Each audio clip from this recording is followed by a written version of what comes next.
Okay, so we're going to tackle some of the door trim today. I did the driver's side already, learned a few things on that that I'll share with you. But yeah, you're going to order your replacement rubber like this.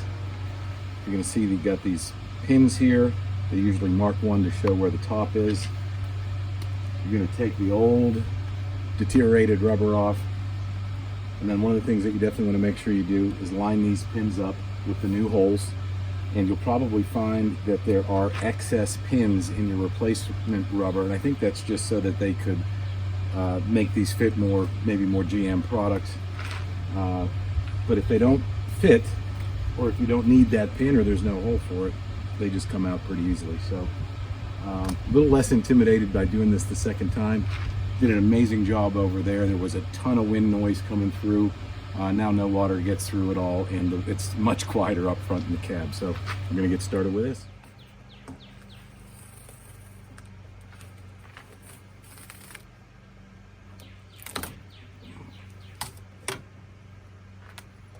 You can see your old pins here. We'll pull those out. There's no real pretty way to do this. You just got to start peeling it off.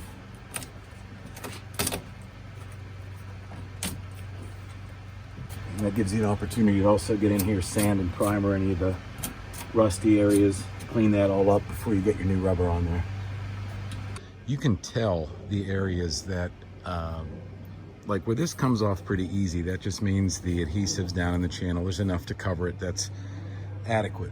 When you get to the bends like this, and if the rubber is really hard to pull off, like it's not coming out of the channel too easy like it is here, that's telling you there's a lot more adhesive.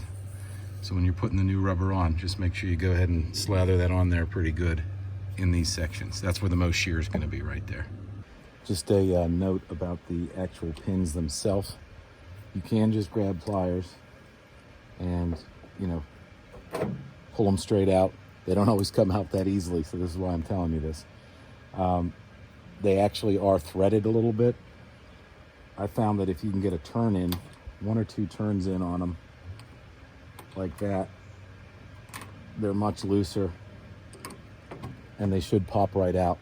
What happens on a couple of times is you'll shear the T off right here.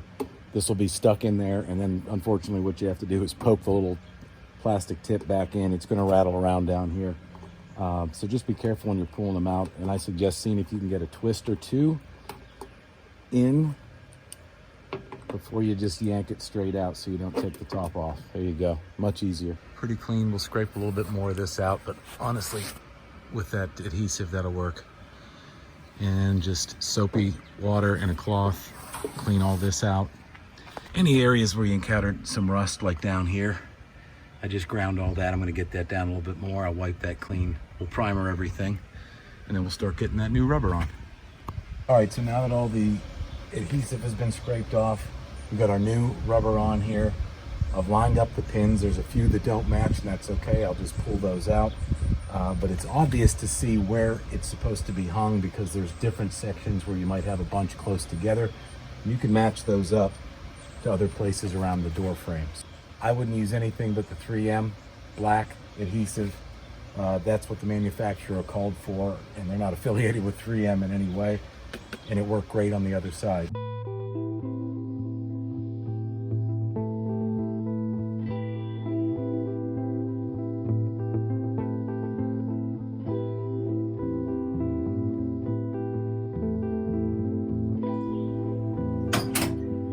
I'm going to take this all off of here, see what's going on, see what condition those walls are in.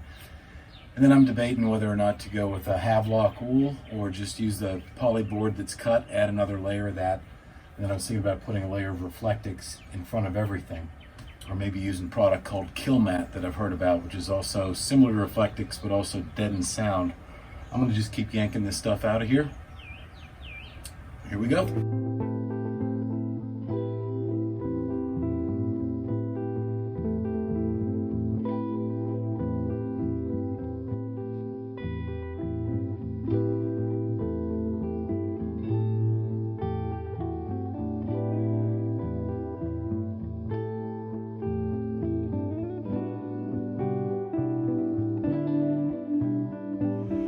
I got all the inside insulation out. and there was a little bit of this material here that almost looked like a carpet pad that was on the inside of some of the polyboard that he had on the wall. Luckily, it seems to come off with soap and water, which is great. And then the ceiling also was a little questionable. You can see how nasty this is in some places, but again, I think this is just moisture that built up over time behind the insulation he had on the ceiling. And I don't know if you can see it, but yeah, it's wiping off with soap and water. So if you need me for the next 3 hours or so, I'll be hand washing the entire inside of this van. I'm going to show you what we got accomplished today. All of the insulation's out. The stuff that was, growing on the walls behind it's been scrubbed off, hot soapy water and a sponge. Just got all that removed. Same thing over here. You remember our floor from the other week. So still just primer down in a couple of sections. So I'm going to wash this off, and then this will get another coat of primer, and we'll put some enamel on top of that. And then there's your ceiling. So this was all pretty funky. But yeah, this is all ready to go, and I am psyched to finally be ready to start putting a build together. Thanks. Hey, thanks for hanging in there with me on this. I know this isn't the most exciting footage, but this is my reality. This thing needed a lot of work done with it when I got it, and then it was, even after that was done, then I had to strip everything out. Everything came out. So I'm very excited to finally get started on the major portion of the build, and it's just really good to be finally at square one.